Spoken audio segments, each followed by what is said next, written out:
Happy death day എന്ന് പറഞ്ഞ cinema നിങ്ങൾ ചിലപ്പോൾ കണ്ടിട്ടുണ്ടായിരിക്കും. ഇനിയിപ്പോൾ കണ്ടില്ലെങ്കിലും കുഴപ്പമൊന്നുമില്ല, നമ്മുടെ ചാനലിൽ എക്സ്പ്ലനേഷൻ വീഡിയോ അവൈലബിൾ ആണ്. അപ്പോൾ പറഞ്ഞു എന്താണെന്ന് വെച്ചാൽ, ആ സിനിമയുടെ ഡയറക്ടറായിട്ടുള്ള ക്രിസ്റ്റഫർ ലാൻഡൻ ഡയറക്ട് ചെയ്ത് ഈ വർഷം പുറത്തിറങ്ങിയിരിക്കുന്ന ഏറ്റവും പുതിയ സിനിമയാണ് ഡ്രോപ്പ്. ഈ പടത്തിന്റെ വൺ ലൈൻ എന്താണെന്ന് വെച്ചാൽ, ഭർത്താവ് മരിച്ച ശേഷം തന്റെ മകനോടൊപ്പം താമസിക്കുന്ന ഒരു വിധവയായിട്ടുള്ള സ്ത്രീ, വയലറ്റ് എന്നാണ് അവരുടെ പേര്. അപ്പോൾ അവര് ഡേറ്റിംഗ് ആപ്പ് വഴി പരിചയപ്പെട്ട ഒരു പുരുഷനോടൊപ്പം ഒരു ഡേറ്റിനായിട്ട് പുറത്തു പോവാണ്. അപ്പോൾ ആ സമയത്ത് ഇവരുടെ മൊബൈലിലേക്ക് പരിചയമില്ലാത്ത ആളുടെ ഒരു മെസ്സേജ് വന്നുകൊണ്ടിരിക്കും. ആദ്യം ഇവരത്ര കാര്യമായിട്ടെടുക്കില്ല. പക്ഷെ നിങ്ങൾക്കൊപ്പമുള്ള ആളെ കൊല്ലണം, ഇല്ലെന്നുണ്ടെങ്കിൽ നിങ്ങളുടെ മകൻ കൊല്ലപ്പെടും എന്ന രീതിയിൽ മെസ്സേജ് വന്നു തുടങ്ങുമ്പോൾ കളി കാര്യമാവും. അപ്പോൾ നമുക്ക് തുടങ്ങാം. അപ്പോൾ ഓപ്പണിംഗ് സീനിൽ കാണിക്കുന്നത് നമ്മുടെ നായികയായിട്ടുള്ള വയലറ്റ് താഴെ കിടക്കാണ്. അവൾക്ക് പരിക്ക് പറ്റിയിട്ടുണ്ട്, മുഖത്തിന് രക്തമൊക്കെ വരുന്നുണ്ട്. ഈ സമയത്ത് അവളുടെ ഭർത്താവായിട്ടുള്ള ബ്ലേക്ക് അങ്ങോട്ട് വരും. അയാളാണ് ഇവർ ഉപദ്രവിക്കുന്നത്. അപ്പോൾ അയാൾ അവൾക്ക് നേരെ തോക്ക് ചൂണ്ടിക്കൊണ്ട് ചോദിക്കും, നിനക്കെന്നെ തിരിച്ച് ഉപദ്രവിക്കാൻ തോന്നുന്നുണ്ടോ, നിനക്കെന്നെ കൊല്ലാൻ തോന്നുന്നുണ്ടോ എന്ന് ചോദിച്ചുകൊണ്ട് ഗൺ അവളുടെ കയ്യിലേക്ക് കൊടുക്കും. പക്ഷെ സീൻ അവിടെ വെച്ച് കട്ടാവാണ്. ഇപ്പം 5 വർഷം കഴിഞ്ഞു. അവളൊരു തെറാപ്പിസ്റ്റാണ്. അപ്പോൾ അവൾ ഓൺലൈനിലൂടെ ഒരു സ്ത്രീയോട് സംസാരിച്ചുകൊണ്ടിരിക്കുന്ന സീനാണ് നമ്മളിപ്പോൾ കാണുന്നത്. അപ്പോൾ ആ ഓൺലൈൻ കൗൺസിലിംഗിന് ശേഷം അവൾ അവിടെ എഴുന്നേക്കും. പെട്ടെന്ന് ഡോറിലൊരു തട്ട് കേട്ട് അവൾ പെട്ടെന്ന് ഞെട്ടി പേടിച്ച് തിരിയും. അവൾക്ക് ഇപ്പോഴും പുരുഷന്മാരെന്ന് പറഞ്ഞ പേടിയാണ്. അപ്പോൾ അവൾ ഞെട്ടുന്നത് കണ്ട് ഇയാൾ അവളോട് സോറി പറയും. അയാൾ പറയും, ഞാൻ ഇലക്ട്രിസിറ്റി റീഡിംഗ് എടുക്കാവുന്ന ആളാണെന്ന്. അപ്പോൾ അവൾ ഡേറ്റിംഗ് ആപ്പ് വഴി ഹെൻറി എന്ന് പറയുന്ന ഒരു ചെറുപ്പക്കാരനെ പരിചയപ്പെട്ടിട്ടുണ്ട്. അപ്പോൾ ഹെൻറിയോടൊപ്പം ഒരു ഡേറ്റിന് പോകാനായിട്ട് തീരുമാനിച്ചിരിക്കുകയാണ് ഇന്ന്. അങ്ങനെ അവൾ അടുക്കളയിൽ ജോലി ചെയ്യുന്ന സമയത്ത് ഒരു റിമോട്ട് ടോയ് കാർ അവൾക്ക് അടുത്തേക്ക് വരും. അപ്പോൾ അതിലൊരു കുറിപ്പുണ്ടായിരിക്കും, എന്നെ കണ്ടുപിടിക്കാൻ പറ്റുമെന്ന് ചോദിച്ചുകൊണ്ട്. അത് അവളുടെ മോനാണ് ടോബി. അപ്പോൾ അങ്ങനെ ടോബി ആയിട്ട് കളിച്ചുകൊണ്ടിരിക്കുന്ന സമയത്താണ് ജെൻ അങ്ങോട്ട് വരുന്നത്. ജെൻ ആണെങ്കിൽ വയലറ്റിന്റെ സഹോദരിയാണ്. അപ്പോൾ ജെൻ എന്തിനാ വന്നതെന്ന് വെച്ച് കഴിഞ്ഞാൽ, രാത്രിയാകുമ്പോൾ വയലറ്റ് ഡേറ്റിനായിട്ട് പുറത്തോട്ട് പോകും. അപ്പോൾ വയലറ്റ് പോകുന്ന സമയത്ത് ടോബിക്ക് കൂട്ടിരിക്കാനായിട്ടാണ് ജെൻ വന്നിരിക്കുന്നത്. അങ്ങനെ വയലറ്റ് ആ ഹോട്ടലിലേക്ക് എത്തും. അപ്പോൾ അവിടെ വളരെ ഉയരത്തിലുള്ള ഒരു ഫ്ലോറിലാണ് ഇവർ മീറ്റ് ചെയ്യാന്ന് പറഞ്ഞിരിക്കുന്നത്. അപ്പോൾ ഈ സമയത്ത് അവൾക്ക് ഹെൻറിയുടെ മെസ്സേജ് വരും, അതായത് ഞാൻ എത്താൻ ഇത്തിരി ലേറ്റ് ആവുമെന്ന് പറഞ്ഞുകൊണ്ട്. അങ്ങനെ അവൾ ആ ഫ്ലോറിലേക്ക് കിടക്കുന്ന സമയത്ത് പെട്ടെന്ന് ഒരാളെ ദേഹത്തിടിച്ച് അവളുടെ ഫോൺ താഴെ വീഴും. അപ്പോൾ ഇനി ഇവിടെ നിന്ന് അങ്ങോട്ട് കാണുന്ന എല്ലാ ആൾക്കാരും ഒന്ന് നോക്കി വെച്ചോ. ഈ എക്സ്പ്ലനേഷൻ തീരുന്നതിന് മുൻപേ കുറ്റവാളി ആരാണെന്ന് ഗസ് ചെയ്യാൻ പറ്റി കഴിഞ്ഞാൽ കമന്റ് ബോക്സിൽ പറഞ്ഞേക്ക്. അപ്പോൾ അതിനുശേഷം അവൾ അവിടെ വർക്ക് ചെയ്യുന്ന കാര എന്ന് പറയുന്ന ഒരു സ്റ്റാഫിനെ പരിചയപ്പെടും. അപ്പോൾ ആ സമയത്ത് അവിടേക്ക് റിച്ചാർഡ് എന്ന് പറയുന്ന ഒരു വയസ്സായിട്ടുള്ളൊരു പുള്ളി കടന്നു വരും. അയാൾ വയലറ്റിനെ കാണുമ്പോൾ ഡയാന എന്ന് പറഞ്ഞ അടുത്തേക്ക് വരും. അപ്പോൾ ഇവിടെ പറയും, നിങ്ങൾക്ക് ആൾ മാറിയതാണ്. സംഭവം എന്താണെന്ന് വെച്ചാൽ, പുള്ളി സോഷ്യൽ മീഡിയ വഴി ഏതൊരു പെണ്ണിനെ പരിചയപ്പെട്ട് മീറ്റ് ചെയ്യാനായിട്ട് അവിടേക്ക് വന്നിരിക്കുകയാണ്. പക്ഷേ റിച്ചാർഡ് ഇതുവരെ പുള്ളിക്കാരിയെ നേരിട്ട് കണ്ടിട്ടില്ല. റിച്ചാർഡിനാണെങ്കിൽ പെണ്ണുങ്ങളോട് സംസാരിച്ച് തീരെ പരിചയമില്ല. ഈ സമയം അവിടേക്ക് ഫിൽ എന്ന് പറയുന്ന ഒരാൾ കടന്നു വരും. അയാൾ വയലറ്റിനോട് ഇടിച്ചു കയറി സംസാരിക്കാൻ തുടങ്ങും. അപ്പോൾ കാർ അയാളെ ബ്ലോക്ക് ചെയ്യും. അവൾ പറയും, വയലറ്റ് ഓൾറെഡി ഒരു ഡേറ്റിന്റെ ഭാഗമായിട്ടാണ് അവിടെ എത്തിയത്. അപ്പോൾ ഫില്ല് ചോദിക്കും, അതിനിപ്പോൾ എന്താ, ഞാൻ അവൾക്ക് ഇഷ്ടപ്പെട്ട പാട്ടല്ലേ ചോദിച്ചുള്ളൂ എന്ന് പറഞ്ഞുകൊണ്ട് ഫില്ല് പതുക്കെ അവിടെ നിന്ന് പോകും. അപ്പോൾ കാര പറയും, ഇതൊന്നും അത്ര കാര്യമാക്കണ്ട, അവനോടുത്ത പിയാനിസ്റ്റാണ്, ഏത് പെണ്ണിനെ കണ്ടാലും അവന്റെ സ്വഭാവം ഇങ്ങനെയാണെന്ന് പറയും. അപ്പോഴാണ് നമ്മൾ നേരത്തെ കണ്ട ആ വയസ്സായ പുള്ളിക്കാരനില്ലേ റിച്ചാർഡ്, ആള് കാത്തിരിക്കുന്ന ഡയാന അങ്ങോട്ട് വരും. അപ്പോൾ ഡയാനയോടുള്ള പുള്ളിയുടെ ഇന്ററാക്ഷൻ കണ്ടാൽ നമുക്ക് മനസ്സിലാവും, പുള്ളിക്കാരനെ അങ്ങനെ സ്ത്രീകളോട് ഇടപഴകി യാതൊരു പരിചയമില്ല. എന്നാൽ പിന്നെ ഞങ്ങൾ അങ്ങോട്ട് ഇരിക്കട്ടെ എന്ന് പറഞ്ഞുകൊണ്ട് റിച്ചാർഡും ഡയാനയും കൂടി അവിടെ നിന്ന് പോകും. ഈ സമയത്ത് നമ്മുടെ വയലറ്റിന്റെ ഫോണിൽ ഡിജി ഡ്രോപ്പ് എന്ന് പറയുന്ന ഒരു ആപ്പിൽ ഒരു മെസ്സേജ് വരും. അപ്പോൾ ഈ ഡിജി ഡ്രോപ്പ് എന്ന് പറയുന്നത് ഫിസിക്കലി നമ്മുടെ അടുത്ത് നിൽക്കുന്ന ആൾക്കാർക്ക് മാത്രം നമുക്ക് മെസ്സേജ് അയക്കാൻ സാധിക്കുന്ന രീതിയിലുള്ള ഒരു ആപ്പാണ്. അപ്പോൾ മിക്കവാറും ഈ റെസ്റ്റോറൻറ്റിൽ ഇരിക്കുന്ന ആരെങ്കിലും ആയിരിക്കണം ഇവൾക്ക് ഈ മെസ്സേജ് അയക്കുന്നത്. അപ്പോൾ ഈ വരുന്ന മെസ്സേജ് അത്ര ശരിയായിട്ടുള്ള മെസ്സേജ് അല്ല, ഒരു ഭീഷണിയുടെ സ്വരമുള്ള മെസ്സേജാണ് വന്നുകൊണ്ടിരിക്കുന്നത്. അപ്പോൾ അവൾ തിരിഞ്ഞു നോക്കുന്ന സമയത്ത് ഒരുപാട് പേര് മൊബൈൽ ഫോൺ യൂസ് ചെയ്തുകൊണ്ടിരിക്കുന്നുണ്ട്. അവൾ അത്ര കാര്യമായിട്ട് എടുക്കില്ല. ഈ സമയം ഹെൻറി അങ്ങോട്ടേക്ക് വരും. അപ്പോൾ അവൻ വന്ന ഉടനെ വയലറ്റിനോട് സോറി പറയും. കാരണം അവൻ ജോലി സ്ഥലത്ത് നിന്ന് നേരിട്ടാണ് ഇപ്പോൾ വരുന്നത്. പറഞ്ഞ സമയത്ത് വരാൻ പറ്റിയില്ല, ലേറ്റായി. അങ്ങനെ അവർ രണ്ടുപേരും കൂടി അവർ റിസർവ് ചെയ്തിരിക്കുന്ന ആ ടേബിളിനടുത്തേക്ക് പോകും. അപ്പോൾ അതാണെങ്കിൽ വളരെ നല്ല വ്യൂ ഉള്ള, പുറത്തെ കാഴ്ചകളൊക്കെ കാണാൻ പറ്റുന്ന രീതിയിലുള്ള ഒരു സ്പോട്ടാണത്. അപ്പോൾ ഹെൻറി ടോബിക്ക് കൊടുക്കാൻ പറഞ്ഞുകൊണ്ട് ഒരു ഹോക്കി പക്ക് അവൾക്ക് സമ്മാനമായിട്ട് കൊടുക്കും. സാധാരണ ഹോക്കിയിൽ നമ്മൾ ബോൾ യൂസ് ചെയ്യുന്ന പോലെ ഐസ് ഹോക്കിയിൽ ബോളിന് പകരം യൂസ് ചെയ്യുന്നതാണ് ഈ സാധനം. ഇത് ഇത്രയും ഡീറ്റെയിൽ ആയിട്ട് പറയുന്നതിൻ്റെ ആവശ്യം നിങ്ങൾക്ക് ഇപ്പോൾ മനസ്സിലാവില്ല, കുറച്ച് കഴിയുമ്പോൾ മനസ്സിലാവും. അപ്പോൾ വയലറ്റ് ഹെൻറിയോട് പറയും, ഇതെന്തായാലും അവന് ഒരുപാട് ഇഷ്ടപ്പെടും. മാത്രമല്ല ടോബിയെ വിട്ട് പിരിഞ്ഞ് അങ്ങനെ വയലറ്റ് ഇതിനു മുമ്പ് നിന്നിട്ടില്ല. അതുകൊണ്ട് അവൾക്ക് ഫോൺ യൂസ് ചെയ്യേണ്ടി വരും. ചിലപ്പോൾ ജെൻ അവളെ വിളിക്കാനോ മെസ്സേജ് അയക്കാനോ ഒക്കെയുള്ള സാധ്യതയുള്ളതുകൊണ്ട്. അപ്പോൾ ഹെൻറിക്ക് അതൊന്നും പ്രശ്നമില്ല. ഈ സമയം ഇവരുടെ അടുത്തേക്ക് മാറ്റ് എന്ന് പറയുന്ന ഒരു വെയിറ്റർ വരും. അപ്പോൾ പുള്ളിക്കാരനാണെങ്കിൽ ഒരു പൊടിക്ക് ഓവറാണ്. അങ്ങനെ മാറ്റ് ഇവരുടെ ഫസ്റ്റ് ഓർഡർ എടുത്ത് തിരിച്ചു പോകും. ഈ സമയം വയലറ്റിന് വീണ്ടും അവളുടെ ഫോണിൽ മെസ്സേജ് വരും, അതായത് ഞാൻ അയക്കുന്ന മെസ്സേജ് ഇഗ്നോർ ചെയ്യരുതെന്ന് പറഞ്ഞുകൊണ്ട്. അപ്പോൾ ഈ കാര്യം അപ്പോൾ തന്നെ വയലറ്റ് ഹെൻറി ആയിട്ട് ഷെയർ ചെയ്യും. അപ്പോൾ അവരത് ആരായിരിക്കും എന്നുള്ള രീതിയിൽ ഇങ്ങനെ ചുറ്റും നോക്കുന്നുണ്ട്. പക്ഷെ അങ്ങനെ ഒരാളെയും ഇവർക്ക് സംശയം തോന്നില്ല. ആ സമയത്ത് വീണ്ടും അവൾക്കൊരു മെസ്സേജ് വരും. ആ മെസ്സേജിൽ ഇവളുടെ പേര് മെൻഷൻ ചെയ്തിട്ടുണ്ടായിരിക്കും. അപ്പോൾ വയലറ്റിന് ചെറിയ പേടി തോന്നി തുടങ്ങും. അപ്പോൾ ഹെൻറി പറയും, പേടിക്കണ്ട, കാരണം ഈ ആപ്പ് യൂസ് ചെയ്യുന്ന സമയത്ത് അതിൽ ആൾക്കാരുടെ പേരും ഫോട്ടോയും ഉണ്ടായിരിക്കും. അത് വെച്ചിട്ടായിരിക്കും ഇയാൾ പേര് വിളിച്ചിട്ടുണ്ടാവുക. മാത്രമല്ല അവിടെ ഇരിക്കുന്ന പല ആൾക്കാരുടെയും ഫോട്ടോ ആ ആപ്പിലുണ്ട്. പക്ഷെ ഒരാളുടെ മാത്രം ഫോട്ടോ കാണാനില്ല. അപ്പോൾ അയാളായിരിക്കും ഇവളുടെ അടുത്ത് ചാറ്റ് ചെയ്യുന്നത്. അപ്പോൾ ഹെൻറി പതുക്കെ അവിടെ നിന്ന് എഴുന്നേറ്റ് ആരാണ് വയലറ്റിന് മെസ്സേജ് അയക്കുന്നതെന്ന് അറിയാനായിട്ടൊരു ശ്രമം നടത്തി നോക്കും. പക്ഷേ നടക്കില്ല. ഈ സമയത്ത് മാറ്റ് അവരുടെ ഫസ്റ്റ് ഓർഡർ കൊണ്ടുവരും. ഈ സമയത്ത് അവൾക്കൊരു മെസ്സേജ് വരും, അതായത് നീ നിന്റെ വീട്ടിലെ സെക്യൂരിറ്റി ക്യാമറാസ് ചെക്ക് ചെയ്യാൻ പറഞ്ഞുകൊണ്ട്. അവളപ്പോൾ സെക്യൂരിറ്റി ക്യാമറാസ് ചെക്ക് ചെയ്യുന്ന സമയത്ത് വീട്ടിൽ ജെൻ ഉണ്ട്, അവളുടെ മകൻ ടോബി ഉണ്ട്. പക്ഷേ അവിടെ മാസ്ക് ധരിച്ച ഒരാളെ കൂടി അവൾ കാണും. അപ്പോൾ ഇവിടെ തൊട്ട് കളി കാര്യമാവും. തൊട്ട് പിറകെ അവൾക്ക് അടുത്ത മെസ്സേജ് വരും, നീ ഇതിനെക്കുറിച്ച് മിണ്ടിപ്പോവരുന്ന് പറഞ്ഞുകൊണ്ട്. അപ്പോൾ ഉടൻ തന്നെ എനിക്കൊരു കോൾ വിളിക്കാണെന്ന് പറഞ്ഞുകൊണ്ട് അവിടെ നിന്ന് എണീറ്റ് പുറത്തേക്ക് പോകും. എന്നിട്ട് ഇവൾ പോലീസിനെ കോൺടാക്ട് ചെയ്യാൻ ശ്രമിക്കും. ഉടനെ അടുത്ത മെസ്സേജ് വരും, ഞാൻ നിന്റെ ഫോൺ ക്ലോൺ ചെയ്തിട്ടുണ്ട്, നീ ഈ ഫോൺ വഴി എന്ത് ചെയ്താലും എനിക്കതറിയാൻ പറ്റും. ആ സമയത്ത് അവൾ ആദ്യം ഒരാളെ ദേഹത്തു നിന്ന് ഇടിച്ചില്ലേ, അവൻ്റെ പേര് മാർക്ക് എന്നാണ്. മാർക്കിന്റെ ദേഹത്ത് വീണ്ടും വന്നിരിക്കും. അപ്പോൾ അവളുടെ മുഖം കാണുമ്പോൾ അവൻ എന്തോ ഒരു പന്തികേട് തോന്നും. അവൻ ചോദിക്കും, പ്രശ്നമൊന്നുമില്ലല്ലോ, എല്ലാം ഓക്കെ അല്ലെന്ന്. അവൾ പറയും, എല്ലാം ഓക്കെയാണ്, കുഴപ്പമൊന്നുമില്ല പറഞ്ഞുകൊണ്ട് അവൾ അവിടുന്ന് വാഷ്റൂമിലേക്ക് പോകും. അവൾ വാഷ്റൂമിൽ ചെല്ലുമ്പോൾ അവിടെ കുറച്ച് ലേഡീസിനെ കാണും. അപ്പോൾ അവൾ നേരെ അവർക്കടുത്തേക്ക് ഓടിച്ചെന്നുകൊണ്ട് പറയും, എനിക്കൊരു ഹെൽപ്പ് വേണമെന്ന്. അപ്പോൾ അടുത്ത മെസ്സേജ് വരും, അതായത് നീ എന്ത് സംസാരിച്ചാലും എനിക്കറിയാൻ പറ്റും. അപ്പോൾ വയലറ്റ് അവരുടെ കയ്യിൽ നിന്ന് ഐലൈനർ വാങ്ങിച്ചിട്ട് കയ്യിൽ അത് എഴുതി കാണിക്കാൻ ശ്രമിക്കും. പക്ഷേ ആ സമയത്ത് അതിൻ്റെ മൊന ഒടിഞ്ഞു പോകും. അപ്പോൾ ആ ലേഡീസിനുള്ള പെരുമാറ്റം കാണുമ്പോൾ ഭയങ്കര വിചിത്രമായിട്ട് തോന്നിയിട്ട് അവരപ്പോൾ തന്നെ അവിടുന്ന് പോകും. ഉടനെ അവൾ ആ പരിസരം പരിശോധിക്കും. അപ്പോൾ അവിടെ ഒരു ബഗ് ഉള്ളതായിട്ട് ഇവൾ കണ്ടുപിടിക്കും. ഇവൾ തിരിച്ചു വരുമ്പോൾ ഹെൻറി ചോദിക്കും, നിനക്ക് വേറെ പ്രശ്നമൊന്നുമില്ലല്ലോ? അവൾ പറയും, ഇല്ല, ഞാൻ മകനോട്ട് അങ്ങോട്ടേക്ക് മാറി നിന്നിട്ടില്ല, അതിൻ്റെ ഒരു ബുദ്ധിമുട്ട് മാത്രമേ ഉള്ളൂ എന്ന് പറയും. അപ്പോൾ ഇവർ സംസാരിച്ചുകൊണ്ടിരിക്കുന്ന ആ ടേബിളിൻ്റെ മുകളിലുള്ള ലാമ്പിൻ്റെ സൈഡിലായിട്ടും ബഗ് ഫിക്സ് ചെയ്തിട്ടുണ്ട്. ഇവരെന്ത് സംസാരിച്ചാലും അത് അയാൾക്ക് കേൾക്കാൻ സാധിക്കും. അപ്പോൾ വയലറ്റ് അയാൾക്ക് തിരിച്ചൊരു മെസ്സേജ് അയക്കും, നിങ്ങൾ ആരാന്ന് ചോദിച്ചുകൊണ്ട്. അപ്പോൾ അയാൾ പറയും, ഞാൻ നിന്റെ ചുറ്റിലുള്ള ആര് വേണമെങ്കിലും ആവാം. ഈ ടേബിൾ മാറിയിരിക്കാൻ വയലറ്റ് തീരുമാനിക്കും. വയലറ്റ് അത് ഹെൻറിയോട് പറയും. ഹെൻറി അപ്പം തന്നെ മാറ്റിനെ വിളിച്ച് അതിനുവേണ്ടിയുള്ള സംവിധാനം അറേഞ്ച് ചെയ്ത് തരാനായിട്ട് ആവശ്യപ്പെടും. അങ്ങനെ ഇവർ ഈ ടേബിളിൽ നിന്ന് എഴുന്നേറ്റ് അങ്ങോട്ട് നടക്കുമ്പോൾ അടുത്ത മെസ്സേജ് വരും, 1 മിനിറ്റിനുള്ളിൽ തിരിച്ചു വന്നില്ലെങ്കിൽ നിന്റെ മകൻ കൊല്ലപ്പെടും. അപ്പോൾ അവൾ വീണ്ടും ഹെൻറിയോട് പറയും, എന്തായാലും നമ്മൾ ആ ടേബിൾ ബുക്ക് ചെയ്ത് ആ ഒരു വ്യൂ ആസ്വദിച്ചുകൊണ്ട് ഭക്ഷണം കഴിക്കാനാണല്ലോ, നമുക്ക് അവിടെ തന്നെ ഇരിക്കാം എന്ന് പറഞ്ഞ് ഒരു വിധം ഹെൻറിയെ പറഞ്ഞ് കൺവിൻസ് ചെയ്യിക്കും. അപ്പോൾ വയലറ്റ് ഒരു കാര്യം നോട്ട് ചെയ്യും, അതായത് ഈ റെസ്റ്റോറൻറ്റിലെ പല ഭാഗത്തായിട്ടും CCTV ക്യാമറാസ് ഉണ്ട്. അതിൽ വയലറ്റിരിക്കുന്ന ആ ടേബിളിന് മുമ്പിലായിട്ട് തന്നെ ഒരു ക്യാമറയുണ്ട്. അതുകൊണ്ട് കില്ലർക്ക് അവളെ വളരെ വ്യക്തമായിട്ട് തന്നെ കാണാൻ സാധിക്കും. അങ്ങനെ മാറ്റ് അടുത്ത ഓർഡർ എടുക്കാനായിട്ട് ഒരു അടുത്തേക്ക് വരും. ആ സമയത്ത് അടുത്ത മെസ്സേജ് വരും, അതായത് ഹെൻറിയുടെ ബാഗിനകത്ത് ഒരു ക്യാമറയുണ്ട്, ആ ക്യാമറയിൽ നിന്നും SD കാർഡ് എടുത്ത് നശിപ്പിച്ച് കളയണം. അപ്പോൾ അവൾ തിരിച്ചു ചോദിക്കും, എങ്ങനെ?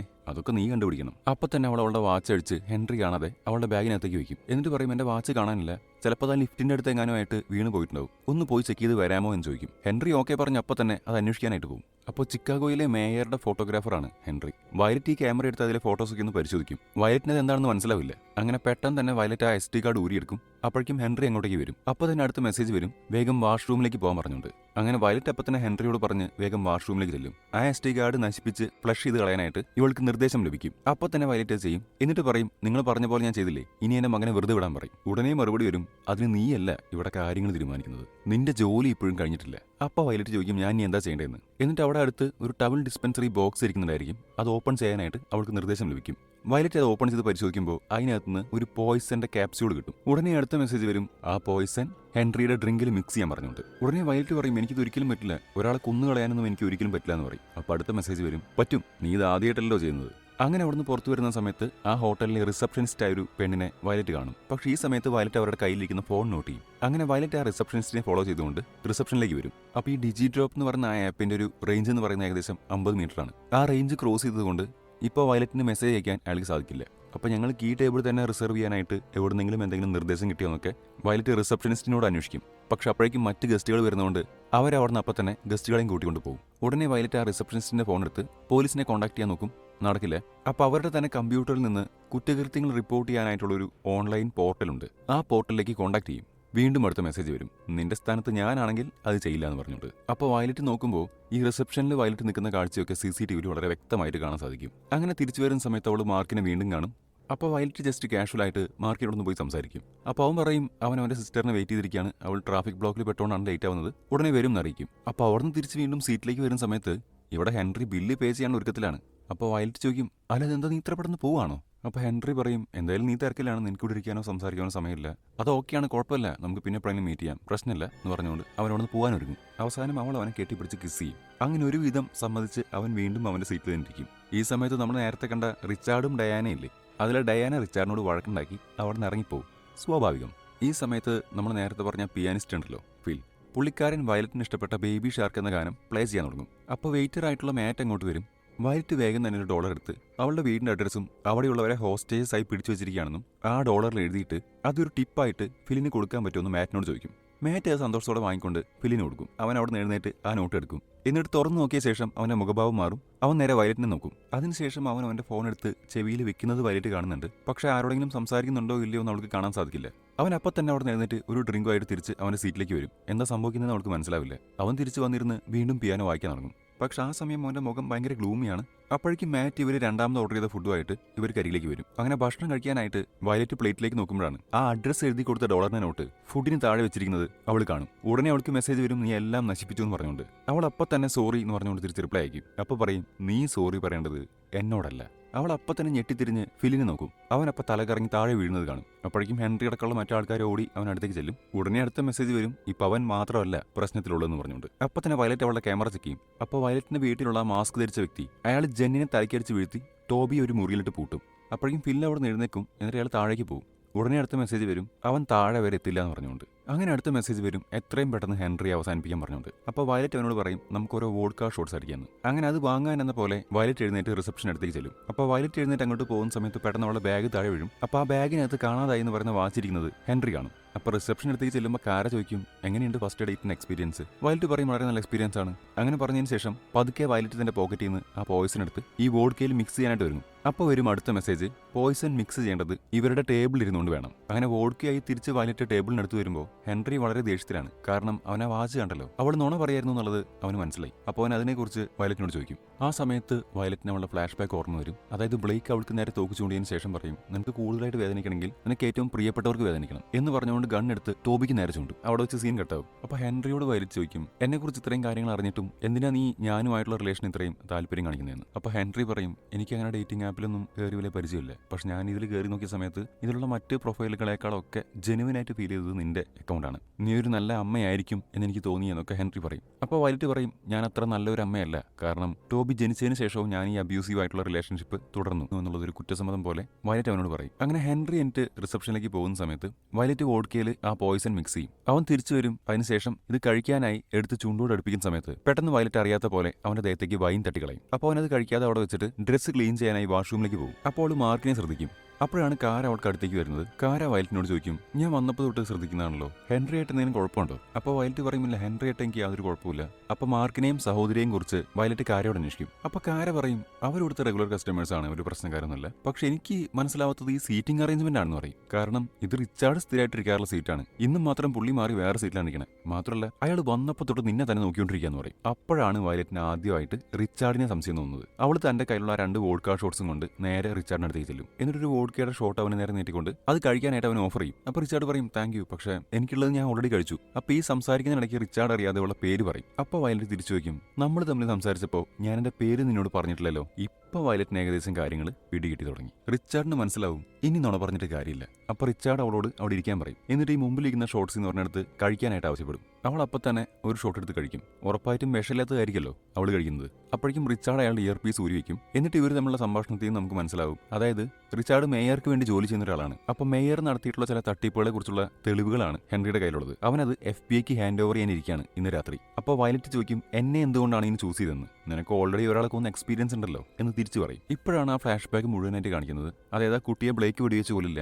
അപ്പോഴേക്കും അവിടെ പോലീസ് വരും. ഈ സമയത്ത് ബ്ലേക്ക് സ്വയം ആത്മഹത്യ ചെയ്യാനുണ്ടാവുക. മാത്രമല്ല റിച്ചാർഡ് പറയും, ഫില്ല് മരിച്ചതിന് കാരണം നീയാണെന്ന്. ഫില്ല് പോലീസിനെ കോൺടാക്ട് ചെയ്യാനായിട്ട് ഫോൺ എടുക്കുമ്പോഴേക്കും ഫില്ലിന് മെസ്സേജ് വരും, നീ ഇത് ആരെങ്കിലും മരിച്ചു കഴിഞ്ഞാൽ നിന്റെ മകനെ കൊന്നുകളയെന്ന് പറഞ്ഞുകൊണ്ട്. അതോടൊപ്പം തന്നെ ഫില്ല് എടുക്കുന്ന ഡ്രിങ്കിൽ റിച്ചാർഡ് പോയിസൺ മിക്സ് ചെയ്യും. അങ്ങനെ ആ പോയിസൺ കഴിച്ചിട്ടാണ് ഫില്ല് മരിക്കുന്നത്. ഈ സമയത്ത് റിച്ചാർഡ് ഇഷ്ടപ്പെട്ടൊരു ഡിഷ് പുള്ളി ഓർഡർ ചെയ്തിട്ടുണ്ടായിരിക്കും. അത് വെയിറ്റർ കൊണ്ടുവരും. അപ്പോഴേക്കും ഹെൻറി അങ്ങോട്ടേക്ക് വരും. എന്നിട്ട് അവൻ ചോദിക്കും, നീ എന്ത് ഇവിടെ ഇരിക്കുന്നതെന്ന്. അപ്പോൾ വയലറ്റ് പറയും, ഞാൻ അങ്ങോട്ട് വരാം, നമുക്ക് സംസാരിക്കാം. നീ നിന്റെ ഡ്രിങ്ക് കഴിച്ചല്ലോ, ഇതാ കഴിക്കുന്നു പറഞ്ഞിട്ട് അവൻ ആ ഡ്രിങ്ക് കൊടുക്കും. അവൻ ആ ഡ്രിങ്ക് അപ്പം തന്നെ എടുത്ത് കഴിക്കും. അതിനുശേഷം അവൻ തിരിച്ച് അവൻ്റെ സീറ്റിലേക്ക് പോകും. അപ്പോൾ വയലറ്റ് പറയും, നീ പറഞ്ഞ പോലെയൊക്കെ ഞാൻ അനുസരിച്ചില്ലേ, ഇനി എൻ്റെ മകനെ വെറുതെ വിടാൻ പറയും. അവൻ ഉടനെ തന്നെ ഫോൺ എടുത്ത് വിളിച്ച് പറയും, മകനെ വിട്ടേക്കാൻ പറയും. അപ്പോൾ അടുത്ത് ഇനി എന്താണെന്ന് വയലറ്റ് ചോദിക്കുമ്പോൾ റിച്ചാർഡ് പറയും, ഇനി എന്ത്, ഞാൻ എൻ്റെ ഈ സ്വാദിഷ്ടമായ ഭക്ഷണം ആസ്വദിച്ച് കഴിക്കും. അത് കഴിയുമ്പോൾ ഹെൻറി മരിക്കും. ഇത്രയൊക്കെ തന്നെ. അപ്പോൾ ഈ സമയത്ത് വയലറ്റ് വളരെ ഇമോഷണൽ ആയിട്ട് അവളുടെ എക്സ്പീരിയൻസ് പറയാണ്. ഞാൻ അവസാനമായിട്ട് ബ്ലേക്കിനൊപ്പം റെസ്റ്റോറൻറ്റിലേക്ക് പോയ സമയത്ത് ഞങ്ങളും ഇതേ ഡിഷ് തന്നെയാണ് കഴിച്ചത്. അന്ന് അവിടെ വെച്ച് അവൻ എന്നോട് പറഞ്ഞു, ഇനി ഒരിക്കലും ഇങ്ങനെയൊന്നും സംഭവിക്കില്ലെന്ന്. ഞാനത് വിശ്വസിക്കുന്നതായിട്ട് അഭിനയിച്ചു. ആ ഡ്രിങ്കിൽ ഞാൻ പോയിസൺ കലർത്തി എന്ന് അഭിനയിച്ച പോലെ. ഈ സമയത്താണ് സിനിമയിലെ ഏറ്റവും വലിയ ട്വിസ്റ്റ് റിവീൽ ആവുന്നത്. അതായത് വയലറ്റ് വിഷം കലർത്തിയിരിക്കുന്നത് ഡ്രിങ്കിലല്ല, പകരം ഇപ്പൊ റിച്ചാർഡ് കഴിച്ചുകൊണ്ടിരിക്കുന്ന ഈ ഡിഷിലാണ്. ഇപ്പൊ റിച്ചാർഡിന് കാര്യങ്ങൾ മനസ്സിലായി. അതായത് താൻ ഇത്ര നേരം ആസ്വദിച്ച് കഴിച്ച ഭക്ഷണത്തിലാണ് വിഷം കലർന്നിട്ടുള്ളത്. അപ്പോൾ റിച്ചാർഡിന് മനസ്സിലാവും കാര്യങ്ങൾ കയ്യിൽ നിന്ന് പോയിന്ന്. അവൻ ഉടനെ തന്റെ ഗണ്ണെടുത്ത് അവളെ ഷൂട്ട് ചെയ്യും. പക്ഷെ അപ്പോഴേക്കും ഹെൻറി വന്ന് അവളെ തള്ളി മാറ്റും. ഹെൻറിക്ക് വെടിയേൽക്കും. അപ്പോഴേക്കും കാര ഓടി വരും. കാരയുടെ പുറത്ത് ഇയാൾ കിട്ടുന്ന ഒരു കത്തി എടുത്ത് കുത്തും. അപ്പോൾ ഈ ഷൂട്ട് ചെയ്യുന്നതിനിടയ്ക്ക് അവിടെ ഗ്ലാസ്സിൽ ഒരു ഓട്ടം വീണിട്ടുണ്ടായിരിക്കും. റിച്ചാർഡ് അപ്പം തന്നെ ഫോൺ എടുത്ത് കില്ലറെ വിളിച്ച് പറയും, ആ കുട്ടിയെ കൊന്നുകളഞ്ഞാൻ പറയും. അപ്പം തന്നെ വയലറ്റ് അവളുടെ കയ്യിലുള്ള ഹോക്കി പക്ക് എടുത്ത് നേരെ ഗ്ലാസ്സിന് നേരെ എറിയും. ആ ഗ്ലാസ് തകർന്ന് കാറ്റിന്റെ ശക്തിയിൽ റിച്ചാർഡ് താഴേക്ക് വീഴും. അതിനൊപ്പം വയലറ്റും തെറിച്ച് താഴേക്ക് പോകും. അപ്പോൾ തന്നെ ഹെൻറി വന്ന് അവളെ പിടിച്ച് മുകളിലേക്ക് കയറ്റും. എന്നിട്ട് ഹെൻറി അവളുടെ അഡ്രസ്സ് വാങ്ങി പോലീസിന് ഫോൺ വിളിച്ച് പറയും. അപ്പോഴേക്കും വയലറ്റ് പെട്ടെന്ന് തന്നെ കാറെടുത്ത് അവളുടെ വീട്ടിലേക്ക് പോകും. അപ്പോൾ ടോബിയെ ഷൂട്ട് ചെയ്യാനായിട്ട് ഈ കില്ലർ ശ്രമിക്കുന്ന സമയത്ത് പെട്ടെന്ന് ബാക്കിലൂടെ ജെൻ ഒരു കുപ്പിയെടുത്ത് കില്ലറെ തലക്കടിക്കും. എന്നിട്ട് ടോബിയോട് ഓടി മുകളിലേക്ക് പോകാൻ പറയും. അങ്ങനെ ഒരു രണ്ടുപേരും കൂടി ഓടി ഒരു മുറിക്കുള്ളിൽ കയറി വാലടയ്ക്കും. അങ്ങനെ കുറച്ച് നേരത്തെ ഒരു സ്ട്രഗിളിനൊടുവിൽ കില്ലർ അകത്തേക്ക് കിടക്കും. അയാൾ ജെന്നെ ഷൂട്ട് ചെയ്യും. പക്ഷെ അപ്പോഴേക്കും വയലറ്റ് തിരിച്ച് വീട്ടിലെത്തും. അങ്ങനെ വയലറ്റും കില്ലറും തമ്മിലുള്ള സ്ട്രഗിളിനിടയ്ക്ക് വയലറ്റ് ഒരു കത്തിയെടുത്ത് അയാളുടെ ചെസ്റ്റിലേക്ക് കുത്തും. അങ്ങനെ ഈ കില്ലർ ആ കത്തി വലിച്ചൂരി അവളെ കുത്താൻ നോക്കുന്നതിന് മുൻപായിട്ട് അയാളുടെ മാസ്ക് അഴിച്ചു മാറ്റും. അപ്പോഴാണ് നമുക്ക് മനസ്സിലാവുന്നത് രാവിലെ ഇലക്ട്രിസിറ്റി റീഡിംഗ് എടുക്കാൻ വന്ന ആ കക്ഷിയില്ലേ, അയാൾ തന്നെയായിരിക്കും ഈ കില്ലർ. അങ്ങനെ മരണം ഉറപ്പായിരിക്കുന്ന ആ സമയത്താണ് പെട്ടെന്ന് ആ റിമോട്ട് കാർ വീണ്ടും വയലറ്റിനടുത്തേക്ക് വരുന്നത്. ഇത്തവണ ആ കാറിലുള്ളത് കില്ലറുടെ ഗണ്ണാണ്. അറിയാലോ, ഇത് നമ്മുടെ ടോബി ഒപ്പിച്ച പണിയാണ്. അപ്പം തന്നെ അവൾ ആ ഗണ്ണെടുത്ത് കില്ലർ ഷൂട്ട് ചെയ്യും. അങ്ങനെ കില്ലർ അവിടെ വെച്ച് മരിക്കും. അവരെല്ലാം രക്ഷപ്പെടും. അടുത്തായി കാണിക്കുന്ന സീനിൽ ഹെൻറി ഹോസ്പിറ്റലിലാണ്. അപ്പോൾ അവിടെ ടെലിവിഷനിൽ ഒരു ന്യൂസ് ഓടിക്കൊണ്ടിരിക്കുന്നുണ്ട്. അതായത് മേയർ അറസ്റ്റിലായി. അപ്പോഴേക്കും വയലറ്റ് അവനെ കാണാനായിട്ട് അവിടേക്ക് കടന്നു വരും. അപ്പോൾ അങ്ങനെ ഇവർ തമ്മിൽ സംസാരിച്ചുകൊണ്ടിരിക്കുന്ന സമയത്ത് പെട്ടെന്ന് അവളുടെ മൊബൈലിലേക്ക് വീണ്ടും ഒരു മെസ്സേജ് വരും. അപ്പോൾ ആ മെസ്സേജിൽ പറയുന്നത് എന്താണെന്ന് വെച്ചാൽ, ഇപ്പം നിങ്ങൾ ഈ വീഡിയോ കണ്ടുകൊണ്ടിരിക്കുന്ന ചാനൽ ഉടനെ തന്നെ സബ്സ്ക്രൈബ് ചെയ്യണം. അങ്ങനെയൊന്നുമല്ല, ജെൻ അവളെ പറ്റിക്കാനായിട്ട് തമാശ ചെയ്യുന്ന ഒരു മെസ്സേജ് ആയിരിക്കും ഇത്. അങ്ങനെ അവർ പറയും, എന്തായാലും നമ്മുടെ ആദ്യത്തെ ഡേറ്റ് ഇപ്പം ഇങ്ങനെയൊക്കെ ആയിപ്പോയി, അടുത്ത ഡേറ്റ് നമുക്ക് ഉഷാറാക്കാമെന്ന്. അപ്പോൾ അങ്ങനെ അവിടെ വെച്ച് ഈ പടം അവസാനിക്കുകയാണ്. അടുത്തൊരു വീഡിയോയിൽ വീണ്ടും വരാം. ബൈ.